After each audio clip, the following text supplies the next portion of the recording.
Pulse electromagnetic therapy అని. Electromagnetic waves అనేది మన మ్యాగ్నెటిక్ ఎనర్జీ ఏదైతే ఉందో దాన్ని మిమిక్ చేస్తుంది. సెల్ హెల్త్ క్లినిక్ దగ్గర ద బెస్ట్ ట్రీట్మెంట్ ఈ మ్యాగ్నెట్ థెరపీ ట్రీట్మెంట్. వెరికోస్ తగ్గిపోయినాయి, ఇన్ఫ్లమేషన్ కూడా ఆటోమేటిక్ గా తగ్గింది. సర్జరీస్ అయిన వాళ్ళు చేయించుకోవచ్చు. సర్జికల్ వూండ్ హీలింగ్ కి కూడా ఇది హెల్ప్ అవుతుంది. Welcome to cell health clinic. Pain management కోసం రకరకాల మెథడ్స్ లో ఇప్పుడు బాగా ప్రాచుర్యం పొందుతున్న ఒక కొత్త method non invasive pulse electromagnetic therapy అనమాట.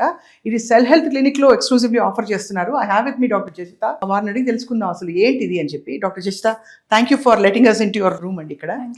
సో ఇది ఏంటండి, ఇది యాక్చువల్లీ ఈ మెషిన్? సో ఇది పల్స్ ఎలక్ట్రోమాగ్నెటిక్ ఫీల్డ్ అని అంటాము. సో జనరల్ గా మన ఏన్షియంట్ టైమ్స్ నుంచి చూసుకుంటే కూడా ఎర్త్ కి కూడా న్యాచురల్ గానే ఒక మ్యాగ్నెటిక్ ఫీల్డ్ అనేది ఉంది అని చెప్తూ ఉంటాం. సో ఎలాగైతే ఎర్త్ కి కూడా మ్యాగ్నెటిక్ ఫీల్డ్ ఉందో భూమి మీద ఉండే ప్రతి ఒక్క జీవరాశికి అట్లే మ్యాగ్నెటిక్ ఫీల్డ్ అనేది ఉంటుంది. సో ఈ మ్యాగ్నెటిక్ ఫీల్డ్ అనేది మన చుట్టూ ఒక ఆరా లాగో లేకపోతే ఎనర్జీ లాగో మనం ప్రాణ అంటుంటాం, ఇంకా చైనీస్ మెడిసిన్ లో చి అంటుంటాం. అవును. సో అట్లా ఇది ఒక న్యాచురల్ సోర్స్ ఆఫ్ ఎనర్జీ, అంటే ఒక హీలింగ్ సోర్స్ లాగా ఉంటది అనమాట. సో ఎప్పుడైతే అది మనకి డిస్టర్బెన్స్ అనేది అవుతుందో ప్రాబ్లమ్స్ కానీ ఎనర్జీ బ్లాకేజెస్ అని చెప్తుంటాం కదా, అలాంటివి వచ్చే ఛాన్సెస్ ఎక్కువ ఉంటాయి. సో ఇది ఏం చేస్తుంది, పల్స్ ఎలక్ట్రోమాగ్నెటిక్ ఫీల్డ్ ద్వారా మేము ఏం చేస్తాము అని అంటే ఎలక్ట్రోమాగ్నెటిక్ వేవ్స్ అనేది మన మ్యాగ్నెటిక్ ఎనర్జీ ఏదైతే ఉందో దాన్ని మిమిక్ చేస్తుంది. సో జనరల్ గా మన బాడీలోకి ఎలక్ట్రోమాగ్నెటిక్ వేవ్స్ అనేది పాస్ చేస్తాం అనమాట. సో అది ఎర్త్స్ న్యాచురల్ మ్యాగ్నెటిక్ వేవ్స్ ఏదైతే ఉందో దాన్ని మిమిక్ చేస్తూ ఉంటది. సో దానివల్ల సెల్యులార్ ఎనర్జీ రీస్టోరేషన్ కానీ ఎనర్జీ యూటిలైజేషన్ కానీ ఇవన్నీ బాగా జరుగుతూ ఉంటాయి. అండ్ పెయిన్ మేనేజ్మెంట్ కి ఇది చాలా హెల్ప్ఫుల్. సో అసలు డిప్లీషన్ ఎందుకు జరుగుతుంది మనకి, అంటే ఈ ఎలక్ట్రోమాగ్నెటిక్ ఇంబ్యాలెన్స్ అసలు బాడీలోకి ఎందుకు వస్తుంది? Environmental pollution, food, stress? Environmental pollution అనుకోవచ్చు, లైఫ్ స్టైల్ చేంజెస్ అనుకోవచ్చు, స్ట్రెస్ అనుకోవచ్చు. ఏదైనా ఒక పర్టికులర్ కాజ్ అనేది ఉండదు, ఇవన్నీ రూట్ కాజెస్ ఇవన్నీ ట్రిగర్ చేస్తాయి. కాబట్టే పెయిన్ అనేదో లేకపోతే ఇన్ఫ్లమేషన్ అనేదో లేకపోతే ఇప్పుడు మీరు చూస్తుంటారు ఫైబ్రోమయాలజీ అని వస్తుంటారు, osteoarthritis, degenerative diseases, cervical spondylosis, lumbar spondylosis, ఇట్లా పెయిన్ రిలేటెడ్ కండిషన్స్ లో చాలా వస్తుంటాయి మనకి. సో వీళ్ళల్లో నర్వ్ స్టిమ్యులేషన్ అండ్ ఇంకా హైపర్ టెన్షన్ కేసెస్ లో కూడా బ్లడ్ సర్క్యులేషన్ ని నర్వ్ స్టిమ్యులేషన్ ని కూడా ఎన్హాన్స్ చేసి మనం కరెక్ట్ చేస్తూ ఉండొచ్చు. సో వచ్చినప్పుడు పేషెంట్ మీరు ఎన్ని సెషన్స్ చెప్తారు ఇట్లాంటివి, అంటే ఎంత ఫ్రీక్వెంట్ గా తీసుకోవాలి? Regarding on the case ma'am, ఒకవేళ ఇప్పుడు మనకి varicose veins, non healing ulcers, diabetic wound ఇట్లాంటివి వూండ్ హీలింగ్ అయితే ఖచ్చితంగా 30 to 40 సెషన్స్ అనేవి పడుతుంది. అండ్ వాళ్ళు రావాలి 30 to 40. ఎంత ఫ్రీక్వెంట్ గా రావాల్సి ఉంటుంది డాక్టర్? డైలీ తీసుకోవాలి. డైలీ వచ్చి కొంతకాలం ఆల్మోస్ట్ ఒక ఫోకస్డ్ గా ట్రీట్మెంట్ 40 minutes 45 minutes సెషన్ తీసుకోవాలి. అలా మీరు చేసి తగ్గిన వాళ్ళు ఉన్నారండి? తగ్గిన వాళ్ళు, పూర్తిగా తగ్గిన వాళ్ళు. It's really remarkable. అసలు వినడానికి అంటే నమ్మశక్యంగా ఉంది కానీ అద్భుతంలాగా అనిపిస్తుంది. అంటే ఇలాంటి ఒక చేంబర్ లో పడుకుని పెయిన్ తగ్గిపోతుంది అంటే. And this is a scientific thing కదండి, ఇది ఏదో జస్ట్ ఎనర్జీ అనగానే చాలా మంది అపోహపడతారు. ఆయుర్వేదిక్ స్క్రిప్చర్స్ లో కూడా సుశ్రుత సంహిత లాంటి దాంట్లో మ్యాగ్నెటిక్ ఎనర్జీ అనేది వూండ్ హీలింగ్ కి ఎలా హెల్ప్ అవుతుంది అనేది కూడా స్క్రిప్చర్స్ లో ఉన్నాయి ఆల్రెడీ. సో మనకి ఇది everything is scientific based only. So technology ఎరారో this is required for everybody అనిపిస్తుంది. వెల్నెస్ కూడా ట్రై చేయొచ్చండి, ఏ డబ్బులు లేని వాళ్ళు కూడా చేయొచ్చు.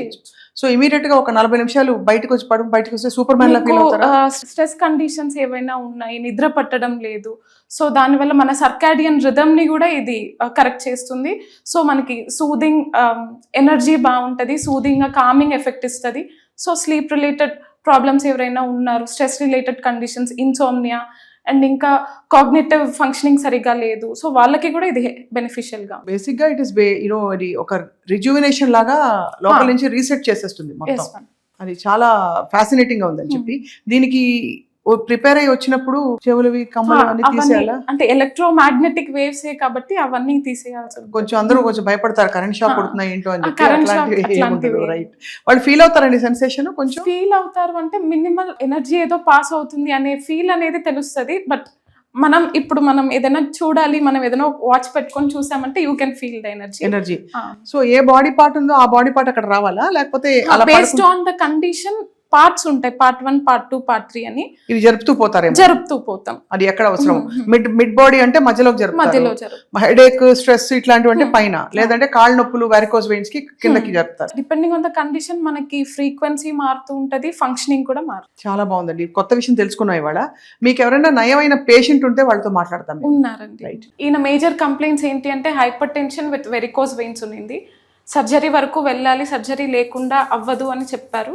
అండ్ అలాగే కాళ్ళకి బ్లాకిష్ పిగ్మెంటేషన్ కూడా ఉండింది. So 1 month of PMF sittings continuous గా తీసుకోవడం వల్ల ఆయన బీపీ ఫస్ట్ స్టార్టింగ్ వచ్చినప్పుడు 184/120 అంతేనా?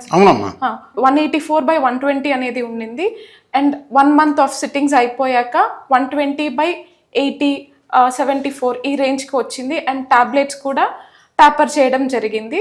దీంతో పాటు ఆయన వెరికోస్ వెయిన్స్ ప్రాబ్లం కూడా చాలా వరకు మంచి రిజల్ట్ అండ్ బ్లాకిష్ పిగ్మెంటేషన్ కూడా బాగా క్లియర్ అయింది. నాకు 3 మల్టిపుల్ ఇష్యూస్ మీద నేను వచ్చానండి.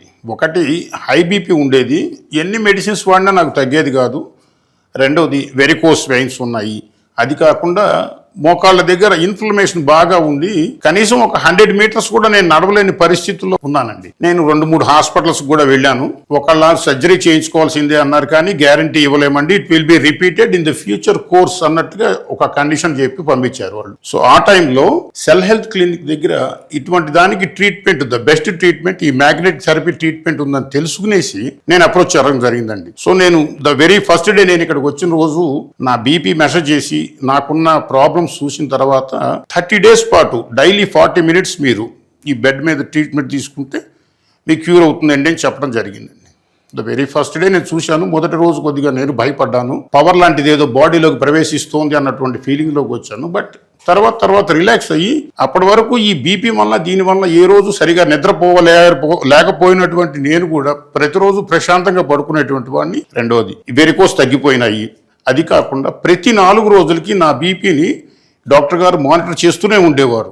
దానికి ఒక రికార్డు కూడా మెయింటైన్ చేసి తర్వాత నేను వాడుతున్నటువంటి బీపీ టాబ్లెట్స్ని మెల్లమెల్లగా కంట్రోల్ చేసుకోవడం జరుగుతూ వచ్చిందండి మేడం గారి సలహా ప్రకారం. ఆ విధంగా 1 month అయిన తర్వాత నాకు కాళ్ళ దగ్గర ఉన్నటువంటి బ్లాక్ డాట్స్ కానీ ఇవన్నీ కూడా వ్యానిష్ అయిపోయి నా స్కిన్లో కలిసిపోయినాయి. వెరికోస్ కూడా ఏం లేకుండా అయిపోయింది. ఇన్ఫ్లమేషన్ కూడా ఆటోమేటిక్గా తగ్గింది. 30 days కంప్లీట్ అయిన తర్వాత నేను ఫైనల్గా మళ్ళీ ఒక్కసారి ఎవ్రీ 4 days చూసినప్పటికీ చూసుకున్నప్పుడు నా బీపీ వచ్చేసి నార్మల్గా వచ్చింది. ఆ నార్మల్ బీపీ అనేది నేను చూస్తాను, నేను అసలు ఊహించలేదు. 183 దగ్గర నేను ఇక్కడికి వచ్చినటువంటి వాడిని. సో ఆ విధంగా నేనైతే చాలా క్యూర్ చేయడం జరిగింది. డాక్టర్స్ వాళ్ళు కూడా చాలా రెస్పెక్ట్ఫుల్గా మాట్లాడి రిసీవ్ చేసుకోవడం, ట్రీట్మెంట్ ఇచ్చేటప్పుడు ఎలా జాగ్రత్తలు తీసుకోవాలన్నీ కూడా చాలా బాగా చెప్పడం జరిగిందండి. సో డాక్టర్ జసిత, ఇక్కడ మీరు ఇది మూవ్ చేస్తూ ఉంటారా? బెడ్ ని మూవ్ చేస్తారా, దీన్ని మూవ్ చేస్తారండి? దాన్ని మూవ్ చేస్తాము. Okay, based on the condition వాళ్ళకి ఎక్కడ ఎఫెక్ట్ ఉంది, ఎక్కడ పెయిన్ ఉంది అనే దాన్ని బట్టి మూవ్ చేస్తాం. రైట్. డాక్టర్ పవన్ కుమార్ గారు రండి సార్.